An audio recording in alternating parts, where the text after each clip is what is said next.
Hello, this is Dr. Ray McGaskey from Bradford Family Chiropractic. We're going to be going over today some forms of self-myofascial release or pin and stretch for the quadriceps, or the front of the thighs, if you will. Oftentimes the front of the thighs will be a problem related to knee issues or maybe tenderness down the side of the legs.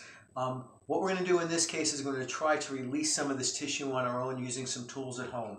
Today we're going to be using a foam roller, and again, this is going to be more of the prickly form, a more in-depth trigger point tool for home. We might, if this is too tender, use a softer approach with a more flat foam roller. So we're going to place this on the floor, and for our purposes, I'm going to be working on this left quadricep. We're going to go from the knee to the hip joint.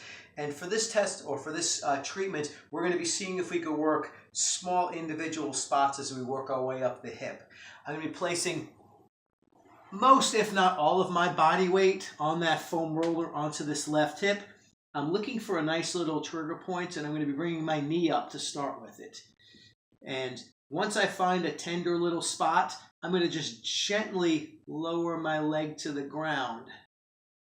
Once that leg is completely straightened out, I'm going to move the foam roller up. I'm going to bring that knee back again. I'm going to find a nice little tender spot. And again, I'm going to release that leg towards the ground, finding another spot in the front of my thigh. I'm going to bring that leg up again. I'm going to find myself a nice new spot in the quad. There it is. And I'm going to bring that foot back down to the ground. We're going to be performing this between 4 and 6 passes on the lateral or outside portion of the quad, and I might want to do another 4 to 6 passes on the medial or inside portion of the thigh. Again, this is Dr. Ray McGaskey going over self-myofascial release techniques at home with our foam roller for quad pain